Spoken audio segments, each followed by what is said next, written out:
I'm really surprised how well that RTX voice works. I know. I can't hear the AC anymore. It just reminds me of that one video that went viral on Twitter right when the thing was announced, where the guy was just like sitting there with a hammer, smacking it on his desk with a fan right next to him and a stereo behind him. And he's just like, this is fucking wild. Why can't anybody hear any of this? It's like perfectly clear.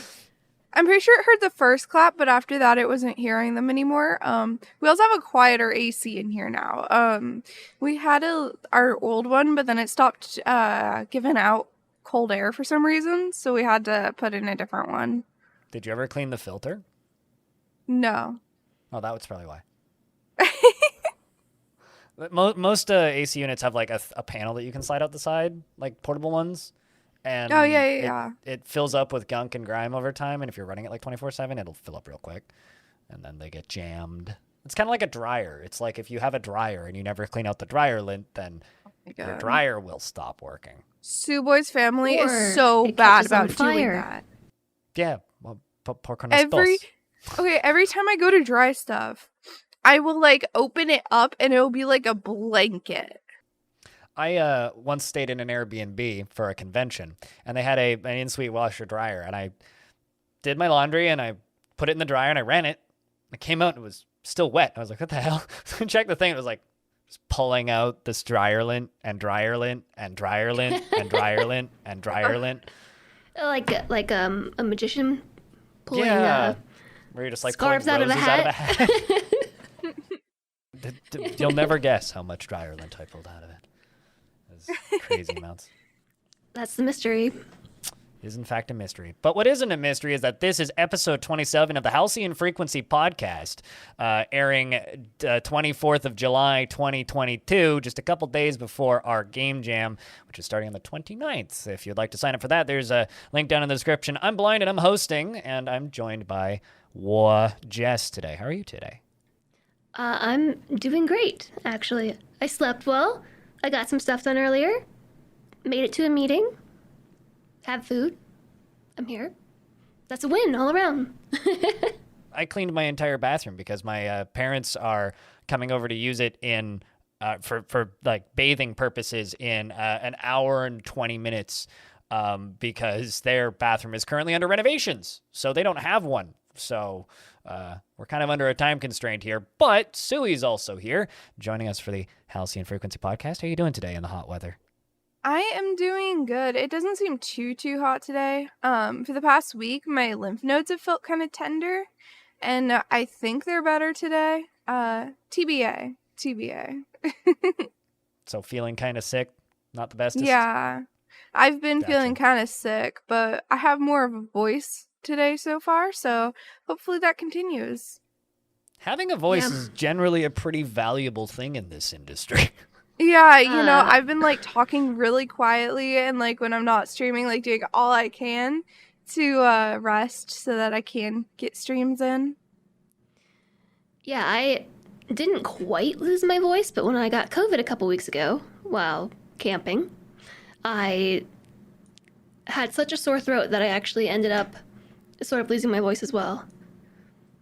I was whispering on stream. Usually when I lose my voice, it's just because I've been self-medicating too much, but that's just a me problem. You asked about the weather, and I'm just clicking through the prediction for the next week for the U.S., and I'm like, oh my gosh, heat wave gone. It's going to be gone. Guess who's getting the heat wave next week? Have fun! Yeah, it's supposed to be like 36 to 38 in like 4 days, which is great because it's right after I get back from camping. I'm going camping this weekend, walking up a pointy hill again. Looking forward to it. Gonna sleep in snow. It's gonna be great. It's actually really nice, like camping on snow when it's above freezing the entire time, because like there's multiple meters of snow and it takes like 3 months for it all to melt off over the summer. And so you go up there and it's like, oh hey, it's like winter again, and like there's all this nice cold air coming off the snow. It's lovely. It's like 20 degrees Celsius up there, like, you know, like 70 Fahrenheit. And it's like just this icy snow everywhere. It's wonderful. That sounds really nice, actually.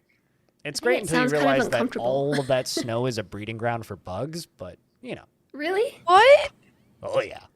You want to see flies? You want to see mosquitoes the size of your face? We got that. That's why you wear a bug net and put on bug spray. You're fine. They just kind of cloud around you.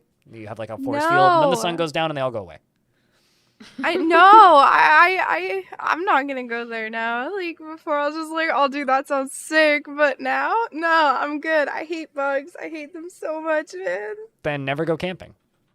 Dude, I couldn't even play Grounded. You know, the game that came out, that survival game that was huge, but like you were tiny and like there were bugs everywhere. I couldn't play it. I tried the demo and the ants freaked me the heck out, dude. I could not handle it. Well, I mean, the ants aren't bigger than a house. I have a question. This is anime as hell. Have you ever played Earth Defense Force? I've seen it. I refuse to touch it.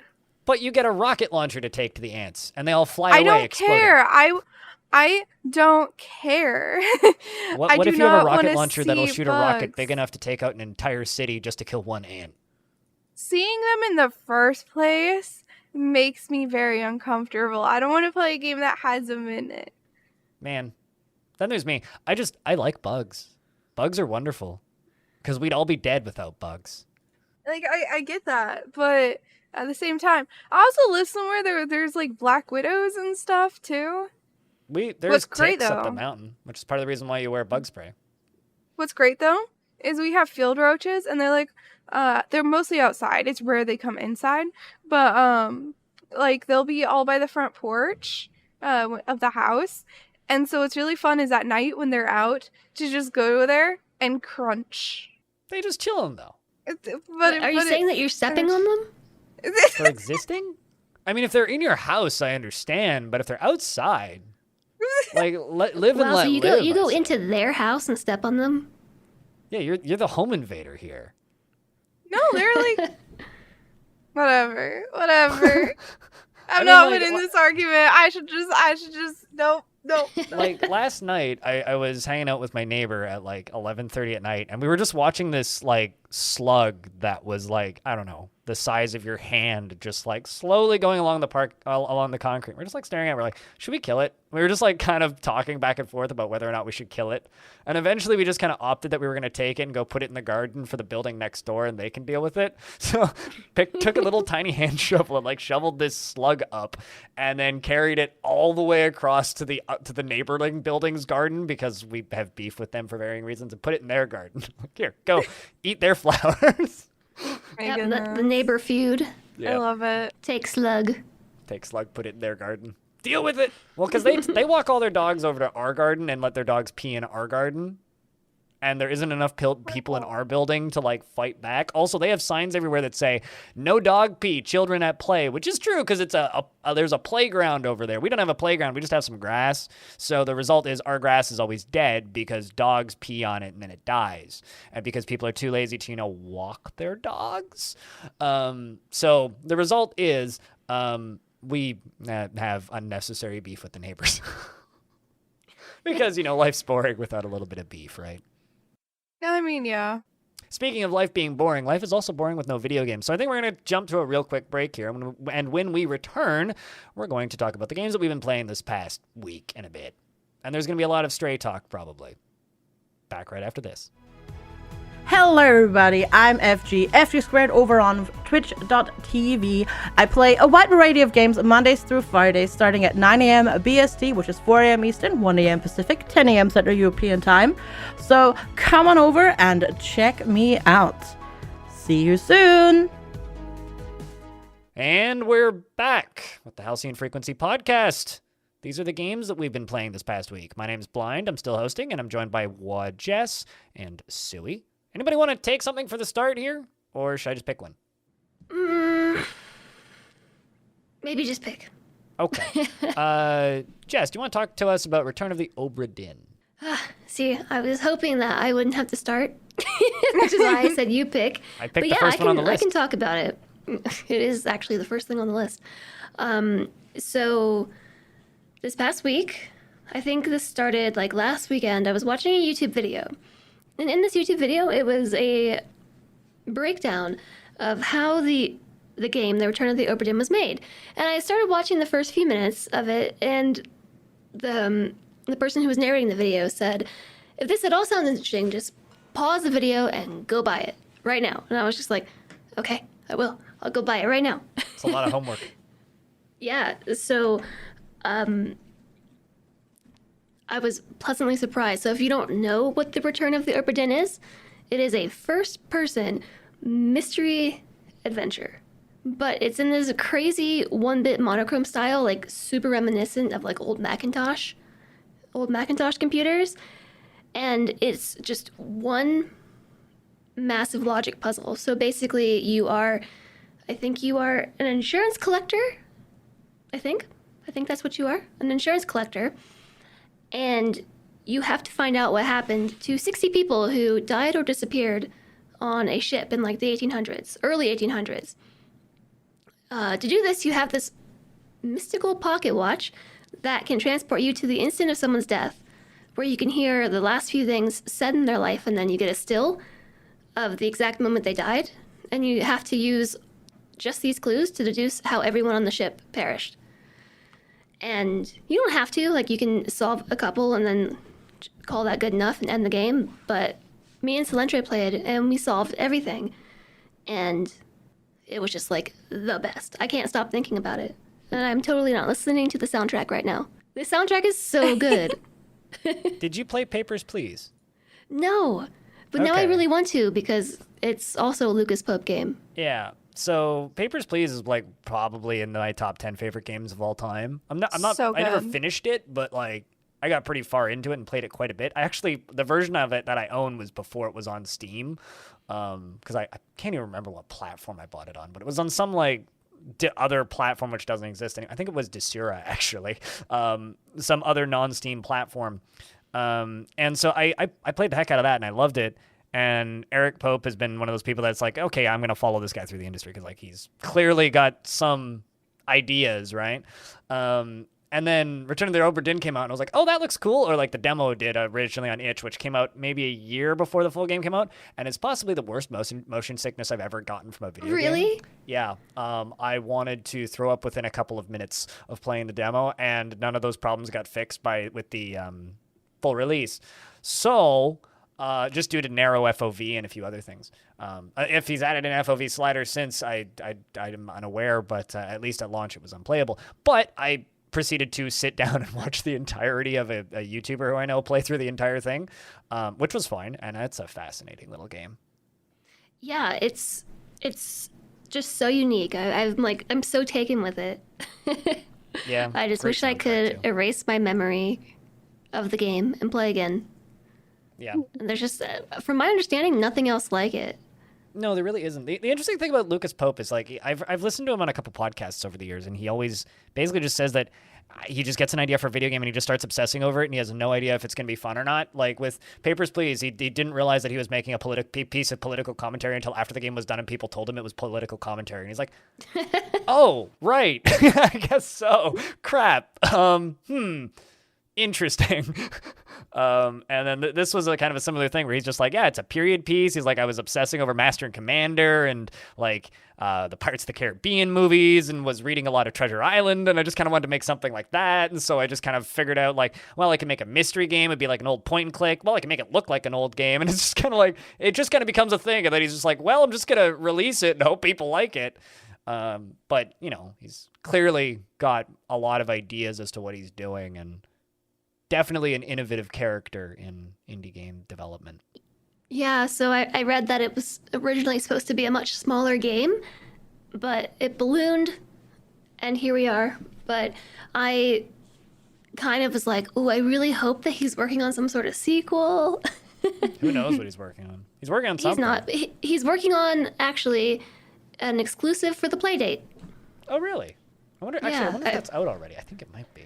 It might, because my Playdate arrives this next week. That's confirmed. Let me look it up. I can't wait. While Jess looks that up, Suwey, you want to talk about Powerwash Simulator? Yeah, so it just came out in full release lately, Powerwash Sim did.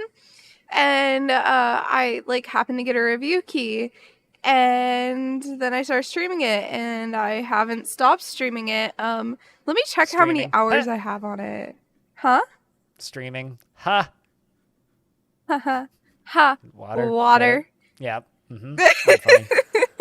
Oh, I see what you're getting at. I don't know. So- It's Powerwash Simulator. Powerwash Simulator is one of those games where I look at it as somebody who's spent many, many, many hours being paid to pressure wash sidewalks and roads and concrete and walls. Power washing stuff in real life sucks. It's one of those things where like you look at it and you're like, that looks like it would be really fun and satisfying. Actually, it's hot. It smells like poison. Like you practically need a gas mask to do it safely because the bleach you're using is so corrosive and unpleasant. It hurts from the spray back, and it's really neat kind of seeing like gamifications of real life jobs that are like made a lot lighter and bouncier than the actual reality. I've never Found a power release washed. date.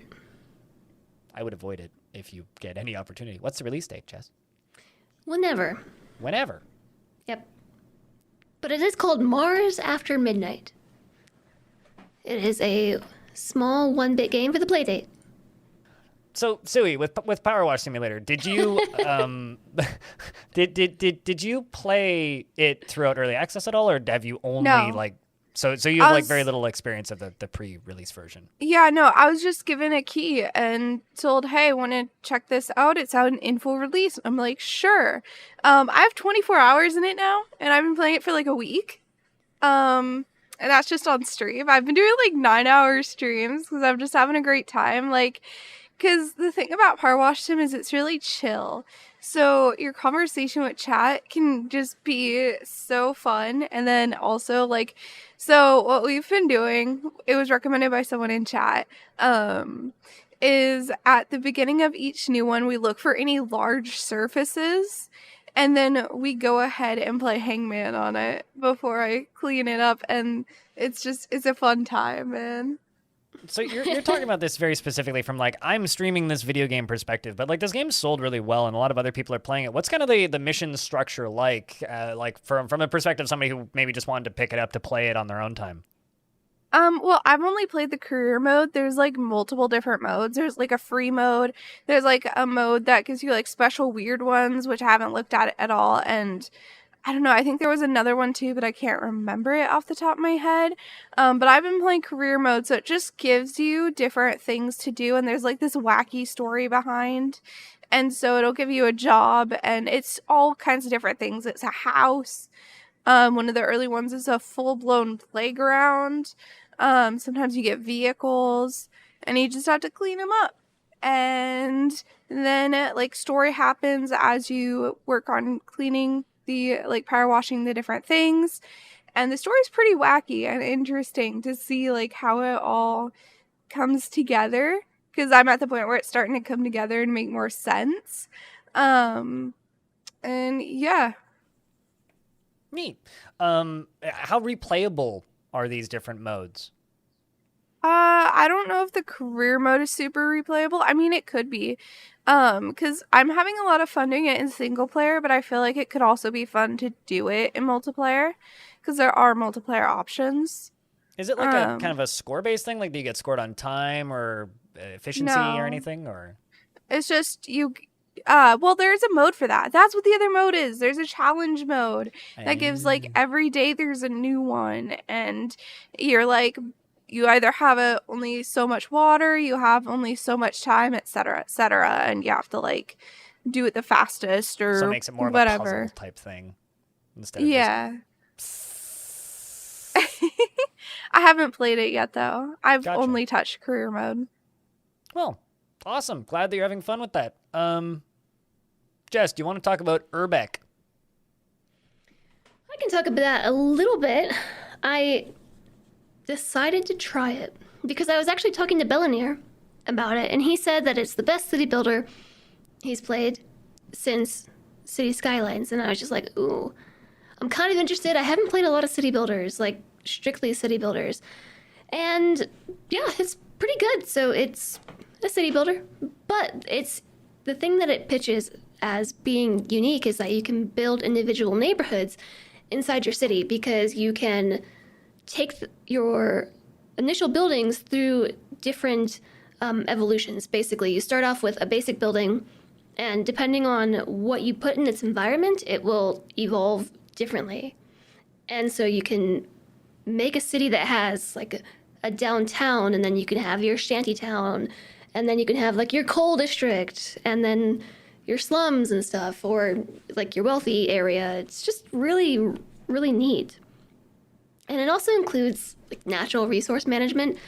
The mode that I played was normal, and I didn't really have any. It was like normal difficulty. No. I went on easy mode. I didn't have any issues with resources in that mode, but it was sort of neat. Like, it also treated resources a little bit differently. So instead of like, you still needed wood and coal and whatnot and iron, but instead of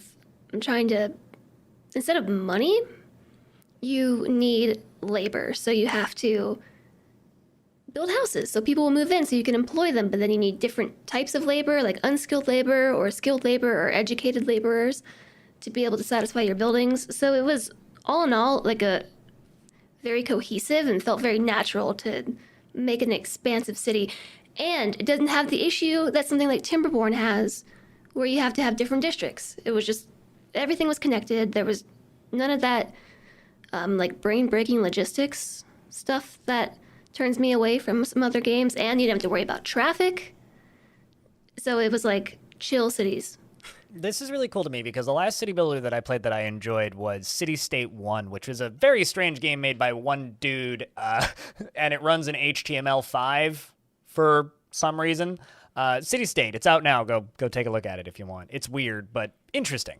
I actually have it. It's in my Steam library. I just haven't had the chance because like every video game came out last week and everything updated last week. So I've just been kind of slammed trying to work through the backlog. Yeah. So it's like this game, for anybody listening, the full title is Urbek City Builder, which is spelled Urbec, or Bek City Builder. And there's no demo, but there is a prologue, which is still available on Steam, which is kind of silly, but you can go try that for free if you want to try it. And Bellinaire kind of gave me the same talk. He was like, yo, this is the best city builder since City Skylines. But to me, I wouldn't even put it in the same category as City Skylines, because City Skylines is much more of a sandbox. This seems to be much more goal-oriented, something closer to like a SimCity 4 or SimCity 3000 even, just from looking at it. And I'm very keen to try it. It's neat seeing like a bunch of different people play it. I think I will probably save it until the next time Bellinaire is going to be on an episode of the podcast so that I can talk to him about it, because I think he's trying 100% the thing. Like every day I look at it, it's like he's put another 10 hours in. It's like, oh boy. So like it's clearly caught on with the people who like city builders and that kind of audience. But yeah, anything else you want to say about Urbek, or should I jump in? Well, I was going to say, you're right. I neglected to mention it, but it is very goal oriented. Like when you start on a map, you have different achievement paths that you can go towards, like the path of leisure, like to make your city really accommodating of sports, or I think one was industry, and then one was like greenery and sustainability, I think. And depending on which buildings you build and upgrade, the game will pick the path for you. Like which thing you approach. I accidentally locked myself into the path of leisure because I built too many soccer fields or something, too many parks, I don't know. But then it just has you slowly check off small achievements for it. So I don't know what finishing a map looks like. I wanted to do that this week, but then I started playing Stray. Well, I'm sure we've got a lot of Stray to talk about, but before we talk about Stray, I've got another Cyberpunk game to talk about real quick. This is a very short one. I've been playing, along with most of my audience, we've been playing a game called Cheese Runner. Now, Cheese Runner, I'm going to read this Steam description for you. Keep in mind this game is $2. Well, $2.99. Play as a cheese runner, an underground trader of illicit cheese. Try to survive the gritty dystopia of a world gone mad. After a mysterious virus eliminates most of the livestock on Earth, humanity is crushed under the boot of corporate control. Providing synthetic foods, corporations now control the very ability to live for most of humanity. Against this oppressive corporate control and violent police state, a small segment of the population fight back, with food labs unable to synthesize the core component of milk, crucial to cheese making. The march of loved food has become the much loved food has become banned under the guise of public safety. Brave ranchers of the underground rise and begin to produce contraband, this precious substance, but it's up to the cheese runners to distribute it.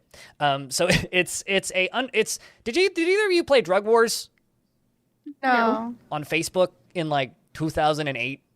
Okay. No. So one of the most popular Facebook games in 2008 was called Drug Wars, and it was literally just like a buy low, sell high trading game between players and like the central server, where you had to buy drugs at low prices and sell them in various parts of the city at higher prices. It just ran in Facebook, and it was one of the first like big hit Facebook games. Also, Mob Wars was another one which was similar.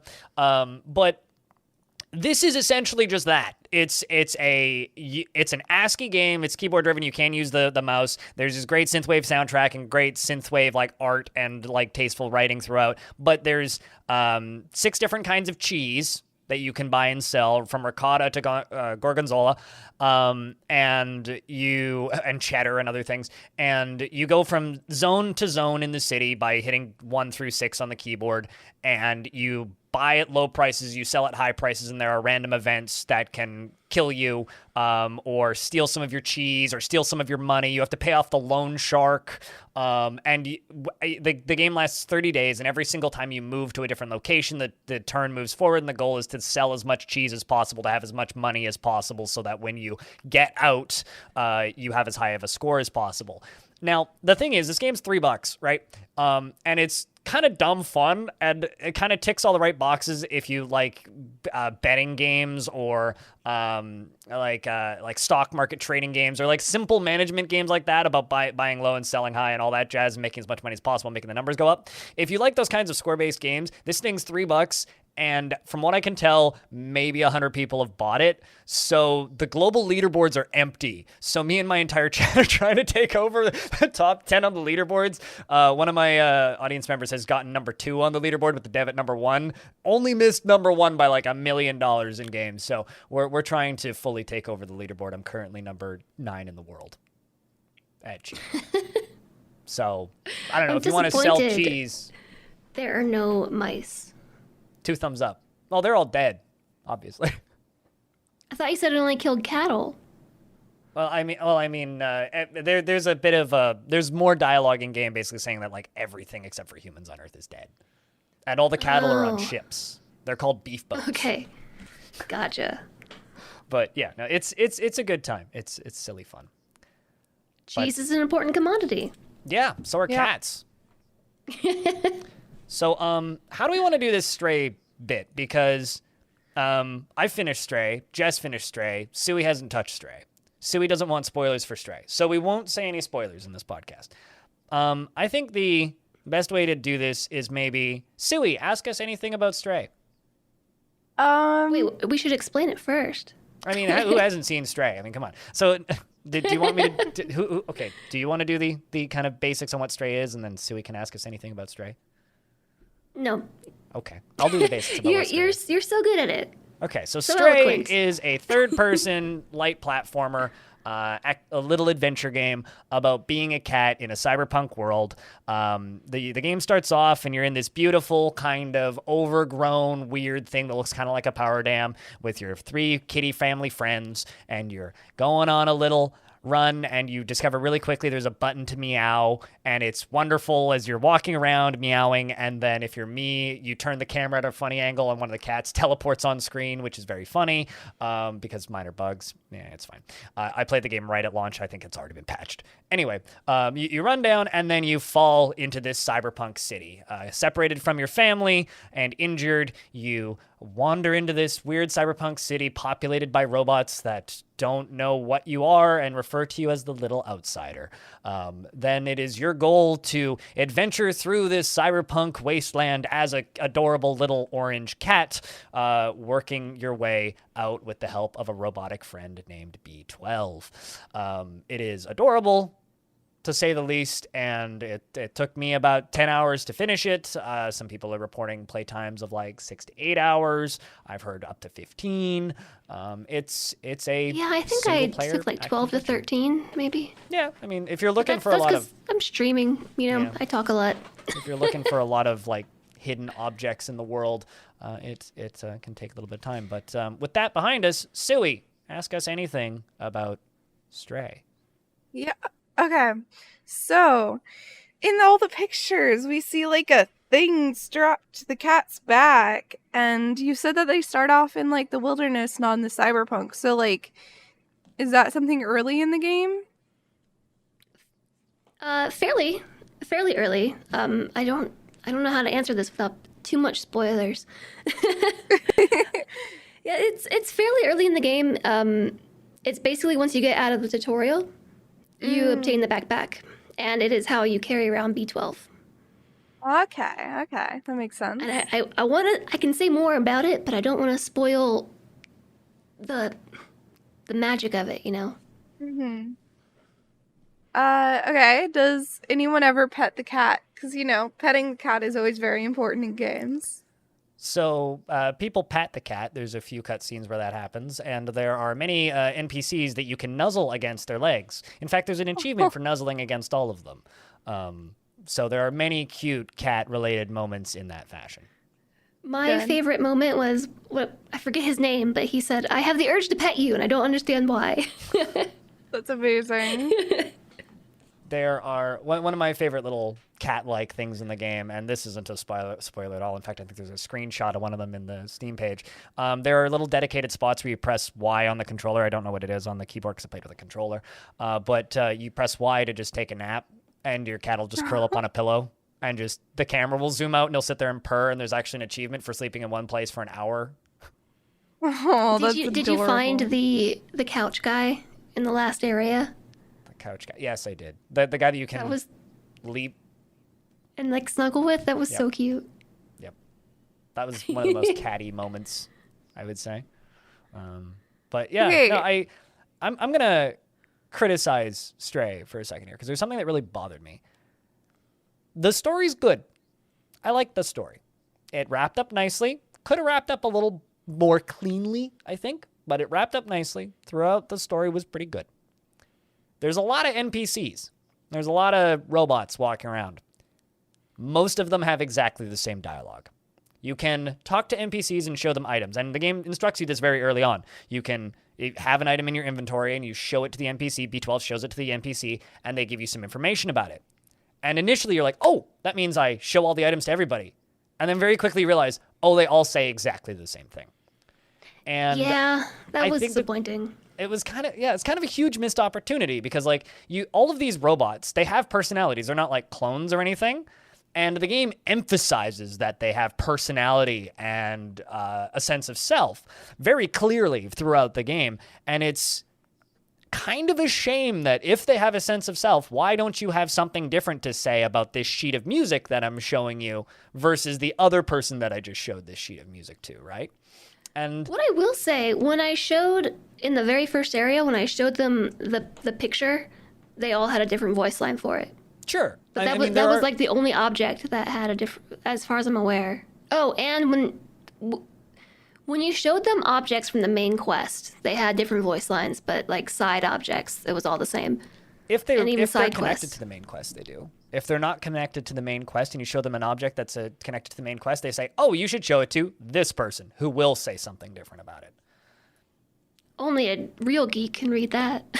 So, I literally went from I'd take a quest item and I'd go up to a random NPC just sitting on the side of the road and show it to them, and they'd be like, oh, show it to that person. Or, oh, that person right there. Or, there's a zone later on where you need to find somebody, and they give you, a visual description. It's like, oh, they're wearing this jacket and this thing, right? And you go up to literally every single person, you ask them about it, and they almost all say, oh, he's hanging out in this spot. Or, I don't know. And I kind of wish that they had more things to say. Maybe oh, I know that guy for this reason, or that's a friend of my friend person. I think they work there. I wish that there was just more variety in that writing, because there's not actually a lot of writing outside of the main story. The game has no voice acting. It's all text. To me, that feels like kind of just a massive missed opportunity. Yeah, I can agree, but at the same time, I kind of like it when NPCs don't have a lot to say, because otherwise I get bored really fast. But I think like a way that could have worked was to have like when you first click on them, they say one or two things, and that's it.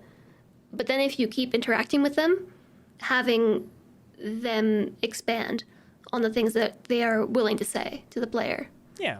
I mean, it doesn't need to be mandatory content, but in a game like this, when it's like a linear thing where you play from end to end, I really like to be able to talk to multiple people and learn as much as I especially can about because the world. it does sort of advertise itself as puzzly, light puzzly, but it would have been nice to have more deduction. Yeah. Like it doesn't need like I don't need like my puzzle adventure games to be super dense in things that I need to figure out. Like not everything needs to be Return of the Obra Dinn, right? And I didn't go into Stray kind of expecting that. But I did expect more lore, I would say. Like, the game almost feels like it's got this language that the robots use, and I was really hoping that there would be a point where, oh, maybe, like, I get to find a cipher or something and, like, read the signs, or instead of just the robot translating them, or maybe, like, I'll actually have to translate things to be able to find a secret or something, and there was none of that. Like, it felt like there was... There was one moment where you had to translate something, but... Yeah, but it's part of the main storyline, and it's not really like a... How do I word this? It's not really a thing that the player has to do. It's a thing that the game does for you. Yeah. You know? Like, I don't think... Did you ever play Fez? No. Because Fez is a game where you're screenshotting walls and then going to the game's equivalent of the Rosetta Stone and translating stuff. And I really wish that this game had something like that. Even if it was like something that B12 did for you, where it's like, oh, that means this. Maybe there's a thing over here, and like help you find secrets or something. Like make the world feel a bit more interactive per se. Yeah. I thought that the world was really awesome though. It was super atmospheric. And so I hear what you're saying about sort of having the NPCs and everything tell more of a story, but I feel like the environment really does that for you, especially if you wander around very aimlessly like I did. I certainly explored the different zones, and I do agree. I think they did a pretty damn good job, actually, with the environmental storytelling. One of the kind of criticisms I've seen kind of levied at this game is actually a lot of the assets, especially in the open zone, are all purchased off of the Unreal Asset Shop, which is like most of the buildings, not the robots or any of the writing on the signs or anything, but a lot of the buildings and a lot of the zone stuff. And something I do want to applaud this game for is like, you know, people are using that as like a way to like say that it's inferior or something. But I just want to applaud the game because I think it uses those assets extremely well. I think like the actual layouts of the levels, especially like that intro zone, that kind of open area, is extremely well designed. Like you come out of a zone and it's just like, okay, find this thing, and it gives you an image or a sign that you need to find the other NPCs that you need to find, and it's right in front of you. And if you've already been there, it says, but we've already been there, so let's go to this one on the left. And it has these open zones, and I think that they are really well laid out because there's no minimap in the game, and the game has no UI. And I think that they did a very good job of laying out these different zones that you explore and pointing you in the right direction without having like, you know, just like a dotted line on the ground saying go here, like the Grand Theft Auto game or something.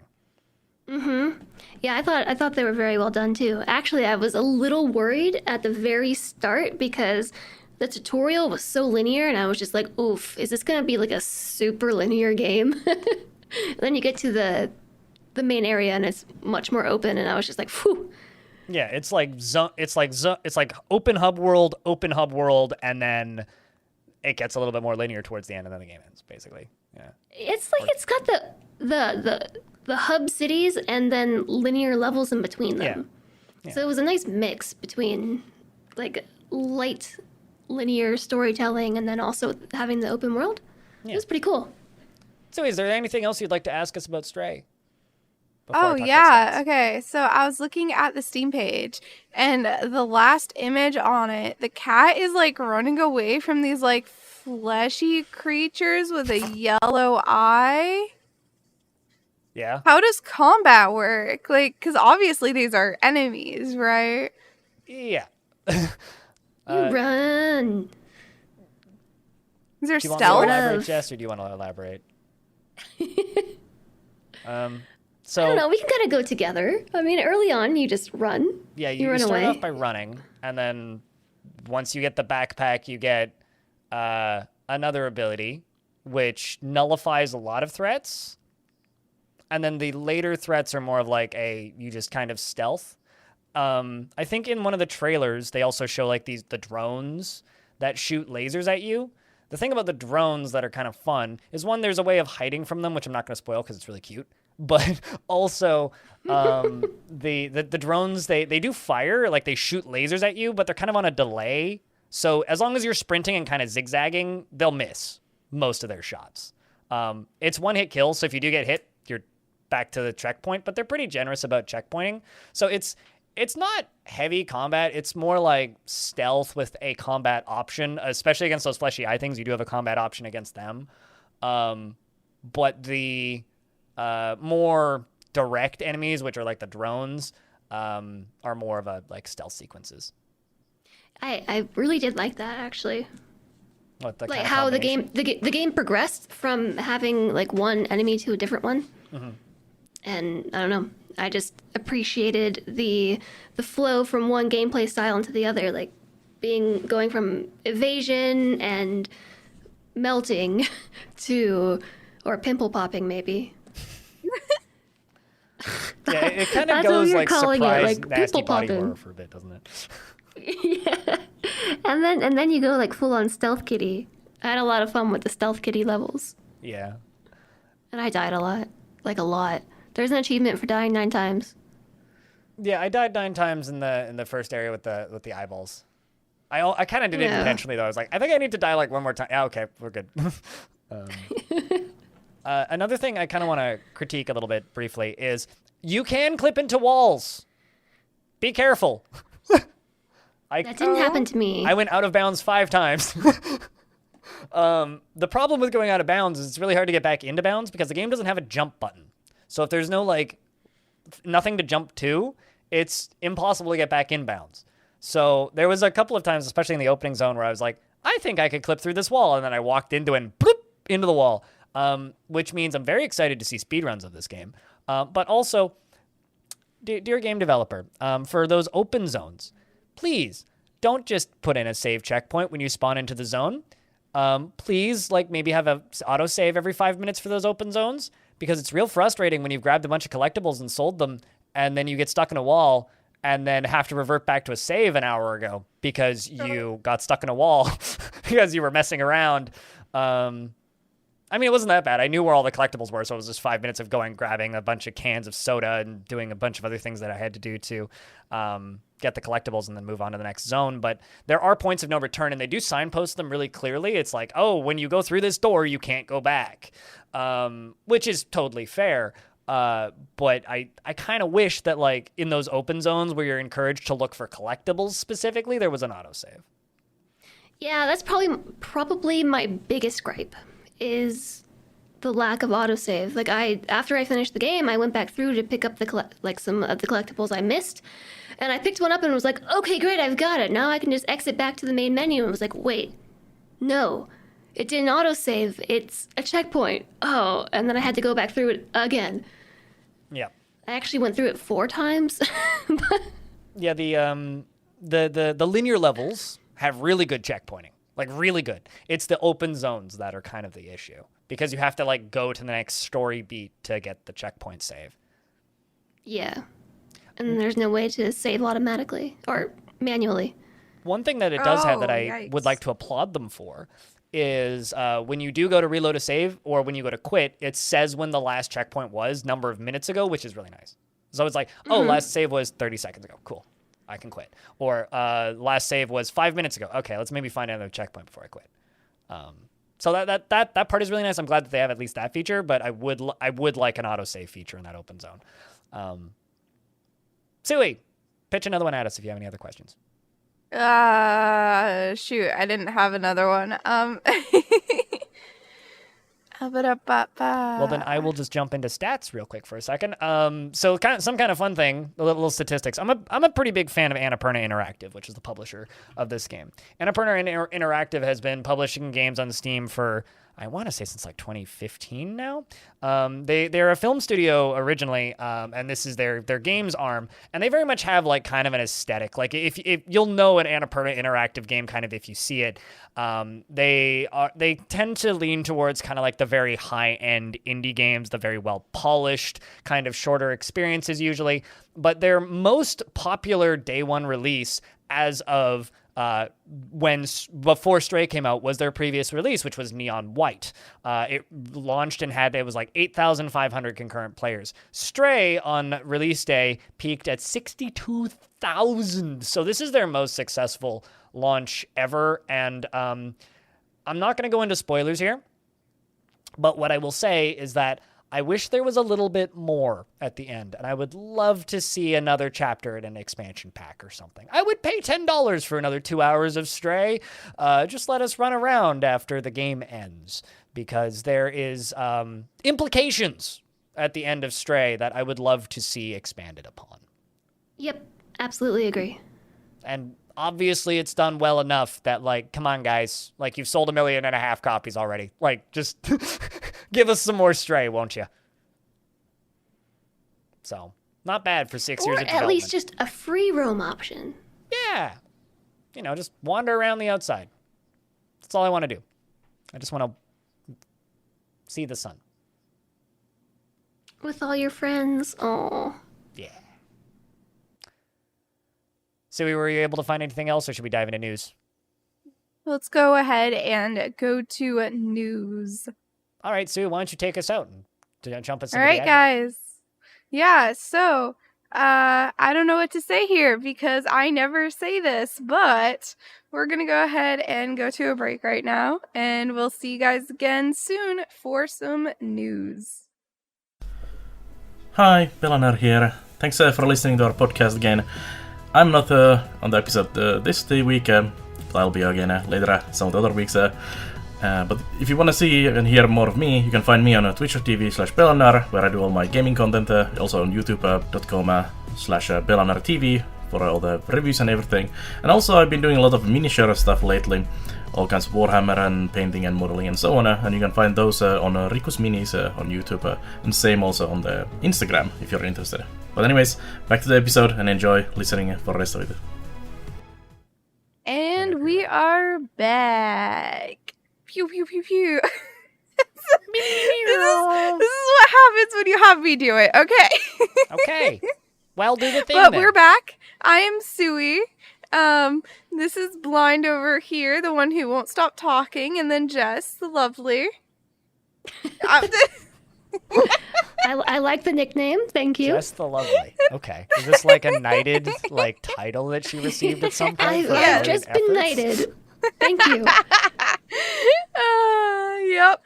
So what are people listening to, Suwey? And what are we about to do and talk about? Oh, yeah. This is the Halcyon Frequency Podcast, episode 27.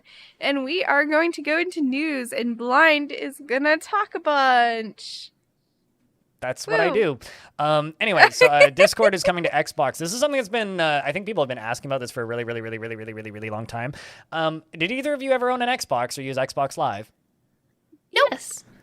Okay, well, their voice chat was always a little, not great.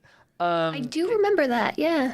Like, you could always, like, on old school Xbox Live, and even, like, on current Xbox Live, like, you can manage your friends list and, like, get into parties with people, but it's always been finicky and not great.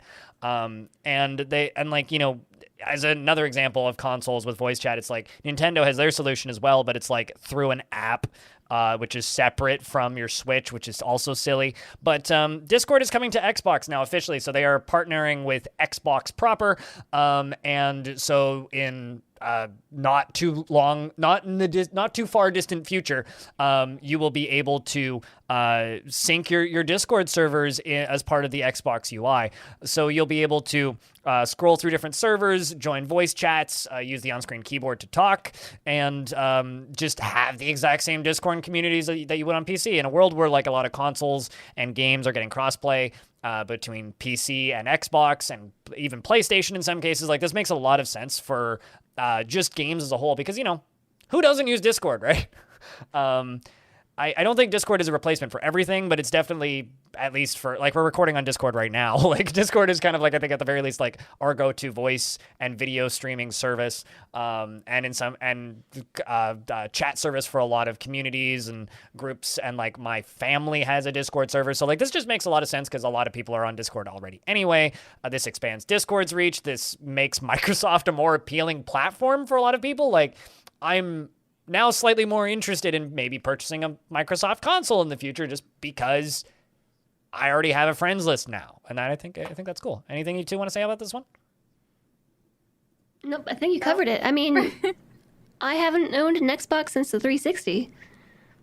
Yeah. And I don't know that I want to have another, but this is a cool feature. Mm-hmm. I grew up on Nintendo, so the only time I've really used an Xbox has been like when I was at friends' houses growing up. So I never really got to experience like the Xbox online experience. It was always kind of clunky, but now it's like, it'll be clunky, but at least you'll already have a friends list there, right? And a more functional friends list too. I would say that like the Discord contacts lists ways is a much more usable setup of tools versus the old Xbox Live stuff. So, you did mention Nintendo, which is leads right into our next story here. Jess, do you want to launch off with this one? Sure. So, it came out recently that Nintendo is going to be acquiring Dynamo Pictures, which is a Tokyo-based production studio. And I don't know that I've ever seen anything from them. But it's kind of interesting. I don't know how you both feel about this. I was reading in the article that it sort of insinuates that Nintendo might be preparing to start pushing a bunch of animated production with their IP, like, in-house. So Dynamo Pictures, well, first off, they're based out of Tokyo. They primarily do they do a lot of editions work for other things. They do a lot of like 3D effects and stuff for other TV series that you may have actually watched. They're one of those things that's like the icon pops up at the end of the credits, but you never really know about them. They do a lot of work in anime. So that's kind of what Dynamo Pictures was based on previously, but they're being renamed actually to Nintendo Pictures, and this deal closes on October 3rd. So what I think is kind of interesting about this is like they are, the Super Mario Brothers movies in the works right now, which Illumination is working on, the creators of Minions and Minions and Minions and more Minions. So those guys, someone let them make a Mario movie, and that you've seen the cast listing for that movie, and it kind of seems like maybe they're tired of the memes of the poor casting decisions and instead are just going to take over on their own time for future sequels and such. I don't know, this is interesting to me because it's cool to kind of see Nintendo go from just being like a games company to being more of a multimedia company, because that's kind of what this makes them in a way. And so just to kind of read a chunk from the article, to strengthen planning and production structure of visual content in the Nintendo Group, the studio has a diverse portfolio of animation and motion capture projects under its belt and has done work for several games such as Monster Hunter World and Death Stranding, and the studio has previously collaborated with Nintendo to animate shorts based on its Pikmin series. Honestly, this is really exciting. I don't know. I don't know. I think this I did go ahead and look up like what Dynamo Pictures has done. Now, I don't know how like official this website is or anything. It's just like it looks like a fan website. But if you're curious, they've done something for a Dragon Ball movie, Dragon Ball Superhero. They did production cooperation for it. They've worked on Evangelion 2.0, You Can Not Advance movie. They did modeling. Yeah, they've done One Piece, Resident Evil stuff, and Yuri on Ice, everybody. Yeah, dude, Everybody's Yuri. favorite I show. liked that. It's one of my top 5 faves. It was never so seen good. a single second of it, but I know it exists. It's very beautiful. It's Great art. good. I liked it. Like, I've seen still visually very beautiful. Mm-hmm. Well, On the topic of things that are not visually very beautiful, Suwey, do you want to take this RimWorld UI preview? Yeah, so there was a console UI preview that was released recently, and it's for RimWorld Console, obviously, and it's interesting because I'm looking at it and it's very different from what RimWorld looks like on PC. I get that they have to make it different, but... Something I think that's worth noting is this is done by Double 11, and this is an official video uploaded by Double 11. Double 11 previously did the port work for several other games, but the one that I think is notable to mention that they did the port work for was Prison Architect. So this is the people who did the UX for Prison Architect. I was wondering how this was being done. Okay. Yeah, so it's a third-party porting house that's doing it. They have 2 studios, one I think in the UK, and then one in somewhere in somewhere in Asia, which they recently opened. So I don't know, like, what's kind of your impressions of this UI, Suwey? I think that you're kind of the authority here based on your previous history with Hot Potato and the number of events that you've run. So what's your impressions of this user interface? I think it looks a little clunky, but I don't really know if they could have done better because it's just like it's so built for keyboard and mouse of a game that it's kind of hard to make it work well for console. The problem is like the way that you have to hover over everything looks kind of difficult to manage, especially because there's so much to have to hover over. It feels like if you were playing the game, it would take a long time to do things that take a very short time on keyboard and mouse. Hot take. I kind of like it. Well, yeah, I'm not sure it could be better. I'm not sure it could be better. The reason why I think this is good is because RimWorld is now coming to a market that traditionally can never play it, and subsequently, like a bunch of other titles, that this could be a gateway for in a bunch of genres. And now you're sort of giving people the opportunity to try this out. And yes, while I agree with you that it would be really hard to play, I think that the way that the architect menu is condensed, like if you check out this UX preview, it's an expandable menu, and then there's menus that you have to toggle, and I feel like it doesn't throw everything in your face. Like RimWorld, you open it and you're like, oh, there's so many buttons. What the heck is this bar at the bottom? I feel like it's just a bit more like easily digested. I think my kind of thoughts on this is actually pretty similar to Jess's. I think I'm maybe like in between the two of you. I don't like it and I wouldn't use it and I don't want to play the game this way.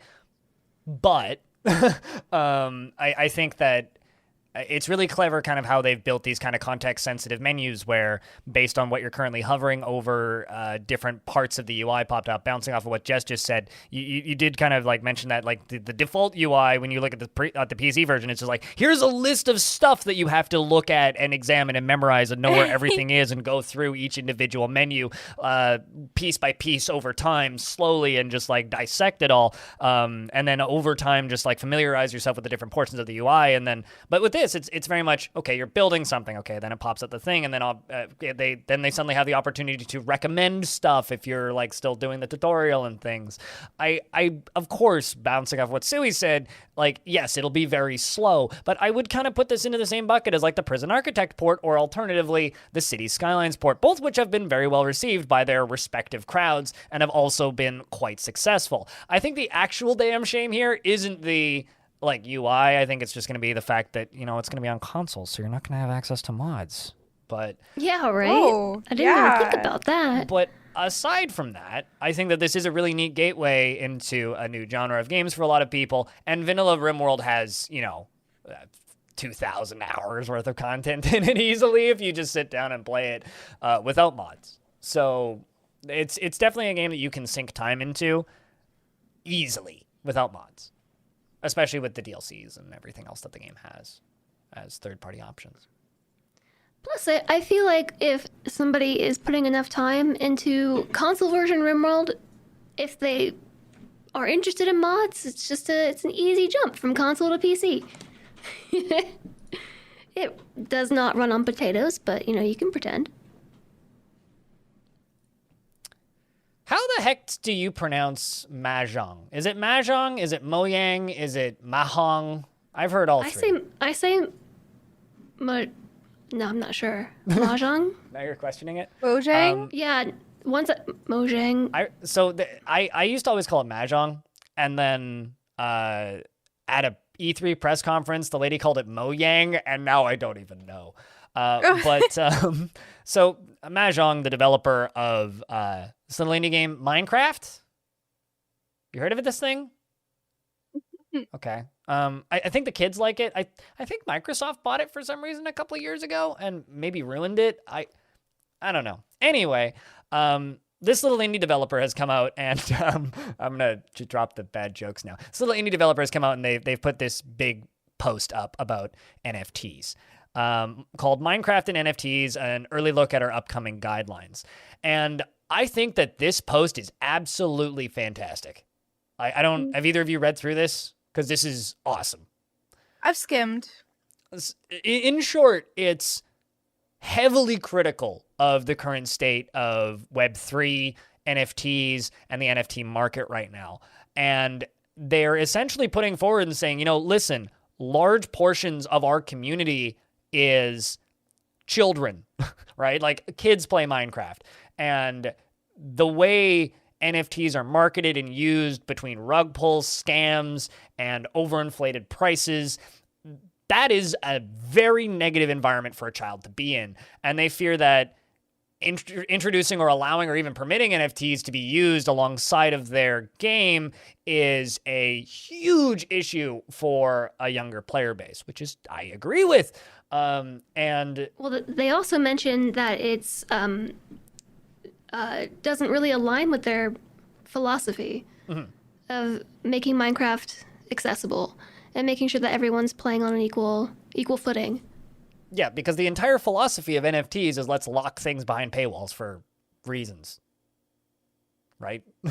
And alongside of this, they've also stated that they're not going to permit NFTs to be used alongside of their game. So this means like minting skins, minting worlds, minting seeds, minting anything. Like you're not allowed to do that, which is really interesting because there's a huge project on OpenSea, which is everybody's favorite place to buy NFTs, apparently. Anyway, there's this huge project on OpenSea called NFT Worlds, which is a series of Minecraft servers that are all blockchain based.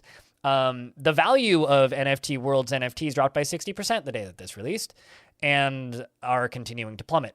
And the founders of NFT Worlds have basically said that they're looking for alternatives outside of Minecraft as places that they can go with their limited blockchain skins and seeds and worlds and everything that you can, I guess, play with your NFTs if you really insist. So I think this is wonderful. I think it's really nice to see a company like Microsoft, even if indirectly through Mojang via Minecraft, just kind of putting a foot down and saying no. Yeah, no, I agree. I like it. It's like no matter like where you stand with NFTs, it's just so sketchy right now. Yeah, and like who knows what the future brings, right? But just it's. I say this from the point of view of somebody who holds Ethereum and has some Bitcoin and a couple other cryptocurrencies. I love the idea of Web3. I love the idea of cryptocurrency. I think it's a fascinating piece of technology. This is a terrible implementation of it and the worst possible direction that you could go with what NFTs are being used for right now. And it's, like Web3 isn't going away, and all those crypto bros on the internet who say that it isn't going away and accept it now, they have a point. It's not. It's not going to go away. But it's not going to be like this. And it's not going to stay like this. And it can't stay like this. And it takes big companies like Mojang to say no for people to actually listen, and that makes me really happy. Yeah. It's setting some boundaries. So, did you have something you wanted to say? Did I just cut you off? Or No. Okay. I think that was a sneeze. I sneezed. Okay. I'm gonna lift the veil for a second. Like me and Jess both have cameras on, and Suwey doesn't, so I wasn't sure what was going on there. Sui's allergic to NFTs, is all? Yeah. Samesies, frankly. Also, fun little side note about NFTs. GameStop just launched their NFT marketplace a couple days ago, so if you want to dive in right at the peak of NFTs and purchase NFTs using the storefront that GameStop just launched with all of the money that people gave them with their stock inflation a little over a year ago now, with the meme that's stocks. actually kind of funny, but Yeah, they went and spent all that money to make a crappy OpenSea clone that people are selling stolen games on from itch.io. They've been downloading Pico 8 games and selling them as NFTs, so they're already all gone as far as I can tell. There's like no reporting on it because like that stuff popped up and disappeared so fast, but man, I can't wait to see the financials of how much money they are bleeding making that thing. But something that won't make you bleed is, well, I mean, it might.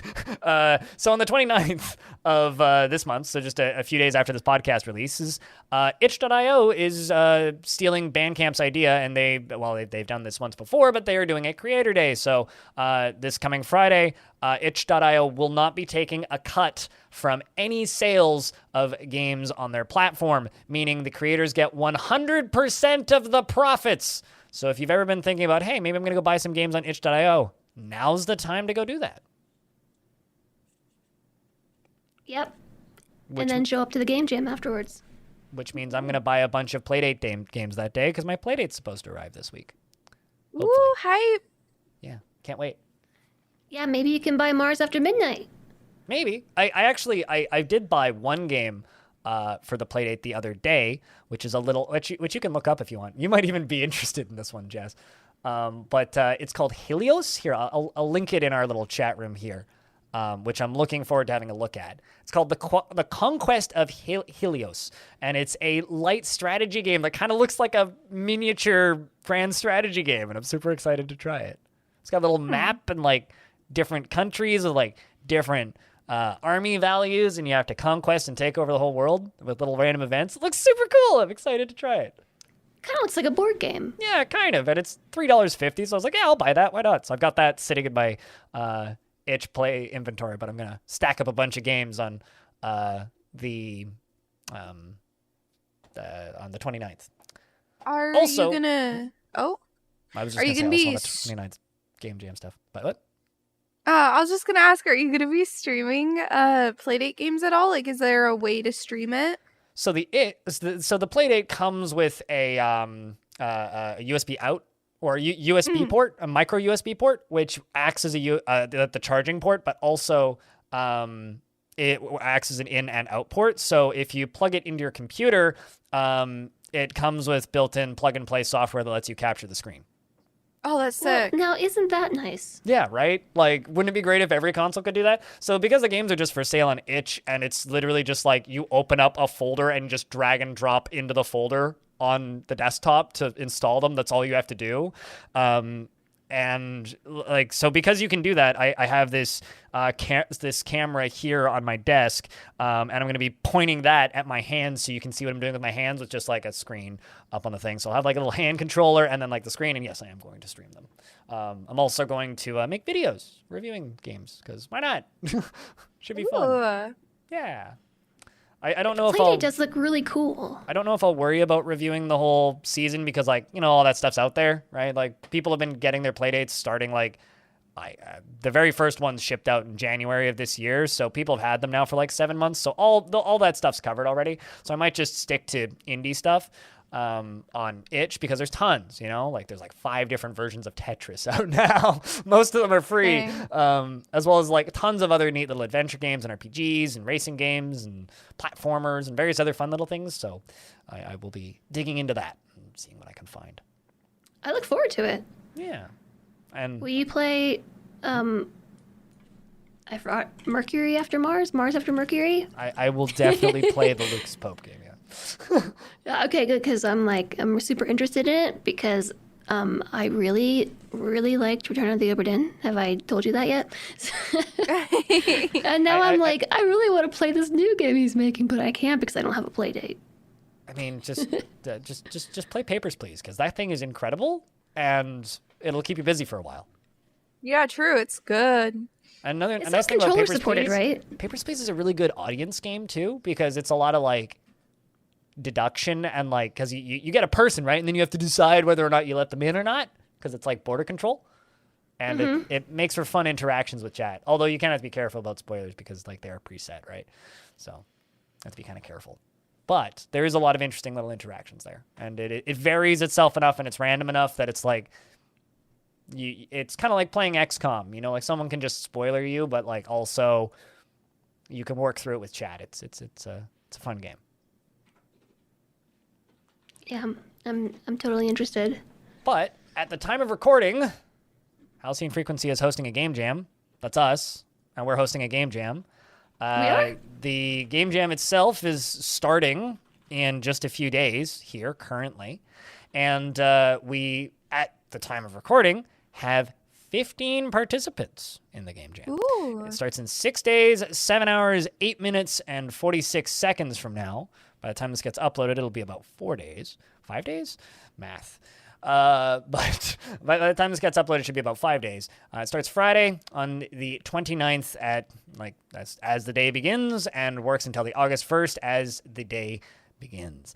So it'll be a 72-hour-long game jam. The host is Good Morning. We have requests about accessibility. There's a link down in the description of this podcast where you can go check it out. Also, there's links all over Twitter, most likely, and various other places. Even if you're not interested in playing, maybe you can retweet or share or help us out or use the hashtag Halcyon Jam. And we've got hopefully a bunch of participants. And when games are done, we encourage everybody to play them. There's also a room on our Discord, the Halcyon Frequency Discord, where you can discuss the games that are being developed, the game that you're developing, or things other people are making. But I think that kind of winds this podcast down to a close. I did have one question, though, about the game jam. Go nuts. So the theme is Good Morning. Could you tell us more about that? Well, good morning. New beginnings. Start of a day. What does that inspire? Is that just, okay, that open-ended? Yeah. That abstract? Pretty abstract. It's like, I one of my favorite Ludum Dares ever, the theme was living. Okay. So it was like a lot of people did like slice of life, this is my day type games. So because the theme is good morning, doesn't really matter as long as you hit the abstract idea of waking up in the morning. Well, cool. I'm excited to see what people come up with. Yeah, me too. And I hope we get a couple good submissions and hope people have fun during the event and hopefully we get some fun games out the other end. Of course, prizes are the most popular submissions will be played on our streams, so we'll have announcements as to when those streams will be after the event is over. Of course, the next podcast will be recorded during the event, so I'm sure we'll have something to say about it then as well.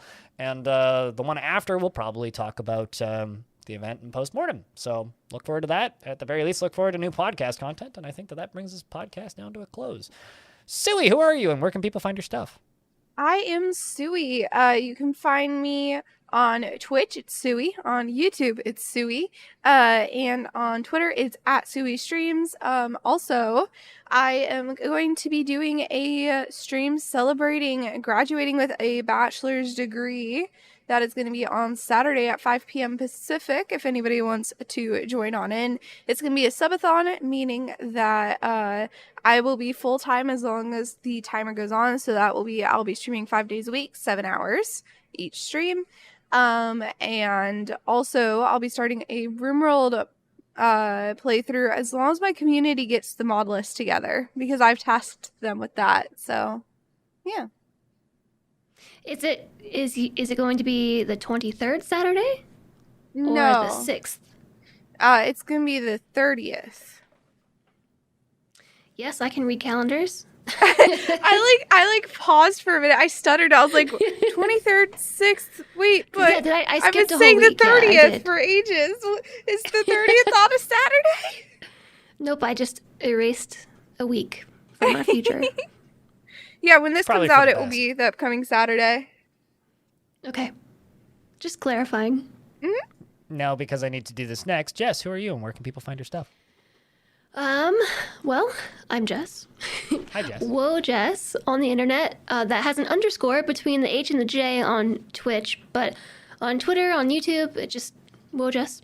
Two H's. Actually, it's spelled incorrectly, or is it right? I don't know. I stream a lot of strategy, simulation, and management. I don't have any fun events coming up. That's a lie. This week I'm playing Cuphead. We're going to be tackling the Cuphead DLC. Because I was supposed to do that like a month ago, but then I got sick, and here we are. So that's my event coming up soon. And I'm Blind, and you can find me at twitch.tv/BLINDIRL and youtube.com/ the same name. If you listening to this, want to help me, buy Cheese Runner and help us take over the goddamn leaderboards because we want to get 1 through 10. So buy Cheese Runner. That's my platform. Also play Dwarf Fortress. It's pretty cool. If you want to find more episodes of this podcast, go to halcyonfrequency.com. If you want to talk about this podcast or ask us questions for the occasional questions episode, you can do that via our Discord, as well as that's where you access stuff for the game jams as well. And if you want to follow the team on Twitter, you can do that at Halcyon Megahertz. And if this podcast isn't available in a place where you like to listen to podcasts, please tell me where you want it to show up and I'll make it appear there. And please share this podcast, leave us a review on iTunes, follow us on Spotify, like on Stitcher, review on Podcast Addict, send help. I don't know. Anyway, that brings us to the end of the show. So thank you very much for listening this week, and we'll be back next Sunday. Bye. Bye-bye.